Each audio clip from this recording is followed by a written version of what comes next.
नमो भगवते वासुदेवाय। जय माता दी दोस्तों, आप देख रहे हैं आपका अपना YouTube चैनल विद त्योहार कथाएं। मैं हूं आपके साथ रिमझिम शर्मा। आज इस वीडियो में मैं आपको बताने जा रही हूं कि वैशाख महीने में अमावस्या कब पड़ रही है। वैशाख मास की अमावस्या का क्या महत्व है, इस अमावस्या को हमें क्या करना चाहिए, जो पूजा का शुभ मुहूर्त होगा वो क्या होगा। और देखिए, सभी अमावस्या पर तो नहीं, लेकिन कुछ अमावस्याओं पर व्रत रखने का विधान है। तो वैशाख मास अपने आप में एक पवित्र मास है, तो कई लोग इस मास की अमावस्या पर व्रत उपवास रखते हैं। तो तिथि कब प्रारंभ होकर कब समाप्त होगी कि उसी के अनुसार हम उपवास व्रत रख सके, और जो सभी देवी देवता का विशेष पूजन करते हैं पूरे विधान के साथ वो कर सके। वैशाख मास की अमावस्या पर आपको किन देवी देवताओं की पूजा आराधना विधि पूर्वक जरूर करनी चाहिए उनकी कृपा प्राप्ति के लिए।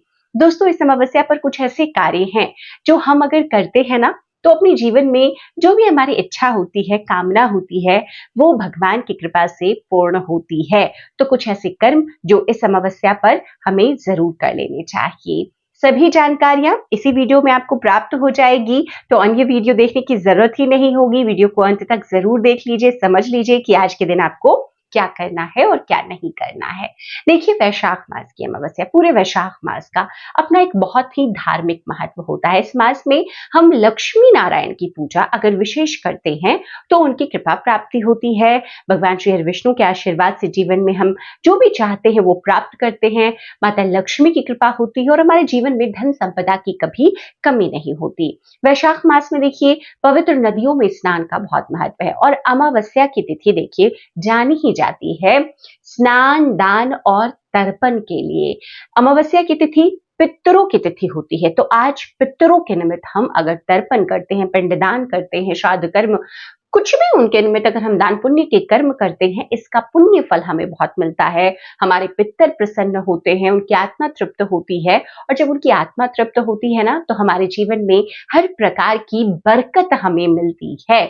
क्योंकि पितृ अगर नाराज हैं तो आप कितनी भी कोशिश कर ले, कितनी पूजा पाठ के कर्म कर ले, आपको वो बरकत, वो शांति नहीं मिलेगी, कुछ न कुछ बाधाएं आती रहेंगी। तो इस अमावस्या पर आपको ये सभी कार्य करने हैं।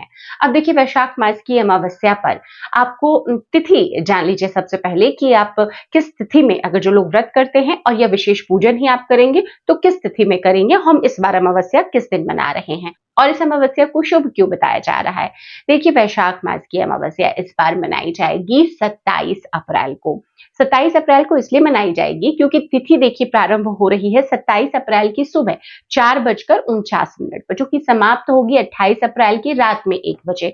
तो इसीलिए हम उदया तिथि में 27 अप्रैल को ही वैशाख अमावस्या मना लेंगे। अब इस दिन आपको क्या करना चाहिए? देखिए, सभी लोग कर नहीं सकते, ऐसा संभव नहीं है। किसी न किसी पवित्र स्थान पर जाएं, तीर्थ स्थल पर जाकर पवित्र नदियों में स्नान करें, लेकिन हम सभी के घरों में हम सभी जानते हैं कि किसी न किसी तीर्थ का जल जरूर रहता है। वैशाख मास की अमावस्या पर गंगा, यमुना जैसी नदियों में अगर आप स्नान करते हैं ना, तो बहुत पुण्य फल प्राप्त होता है। लेकिन अगर नहीं कर पाते तो इन्हीं नदियों में से किसी का जल अगर आपके घर में है, तो अपने नहाने के जल के पात्र में पहले थोड़ा गंगा जल मिलाएं, फिर उस पात्र को पूरा भर करके उसी से गंगा स्नान का भाव करते हुए स्नान करें, उतने ही पुण्य फलों की प्राप्ति होती है। तो आपको पहला कार्य तो यही करना है। 27 अप्रैल को सुबह उठेंगे, सबसे पहले घर की सफाई कर लीजिए, मुख्य द्वार की सफाई आज विशेष कर कीजिएगा। सुबह में आज मुख्य द्वार पर जल का छिड़काव जरूर कीजिएगा। उसके बाद में आपको स्नान कर लेना है, जिस प्रकार मैंने बताया, गंगा जल मिला करके, और फिर अपने पूजा स्थल की सफाई करनी है।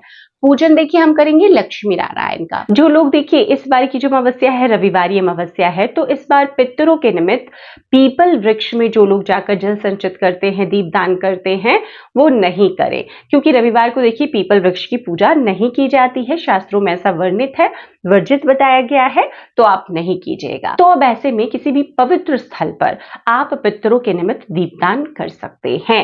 अगर आपने गंगा स्नान, यमुना स्नान किया है तो आप वहीं पर पितरों के निमित्त भी दीपदान कर लीजिए।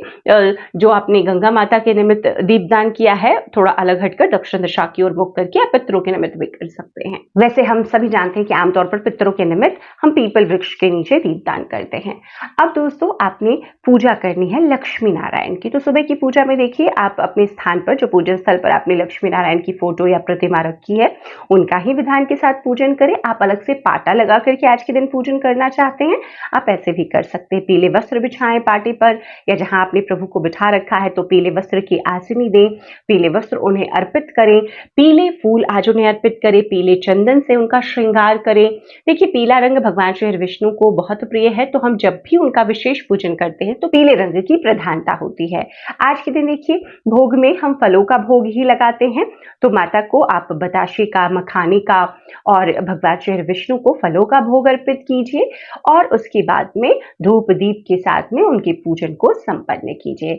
आज के दिन देखिए, अमावस्या की तिथि में भगवान शिव का अगर आप अभिषेक करते हैं, इससे बहुत ज्यादा प्रसन्न होते हैं वो, और जो ग्रह दोष है हमारे जीवन में, उससे भी हमें मुक्ति मिलती है। तो कहीं भी शिवालय हो आपके घर के आसपास में, तो भोलेनाथ का अभिषेक अमावस्या की तिथि में भी जरूर कर कीजिए। पितरों के निमित्त जैसे मैंने बताया कि इस बार रविवारी अमावस्या है, तो आप नहीं कर सकते।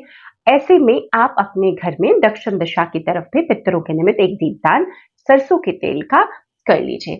आज की अमावस्या में देखिए, आपको माता तुलसी की पूजा करनी है तो आप नहीं कर सकते, तो आपको माता तुलसी के निमित्त भी सिर्फ चाहे तो आप दीपदान कर सकते हैं। क्योंकि आज रविवार है तो आप जल से संचित, देखिए बहुत सारे लोग मानते हैं इस बात को, नहीं करते हैं, तो नहीं कीजिएगा।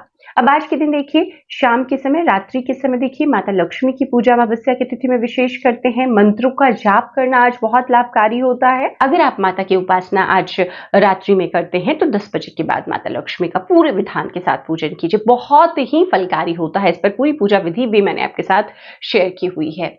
अब देखिए, अमावस्या की तिथि है तो आज आपको स्नान के बाद में आप चाहें तो वहीं पर दान कर सकते हैं, जरूरतमंदों को दान दीजिए।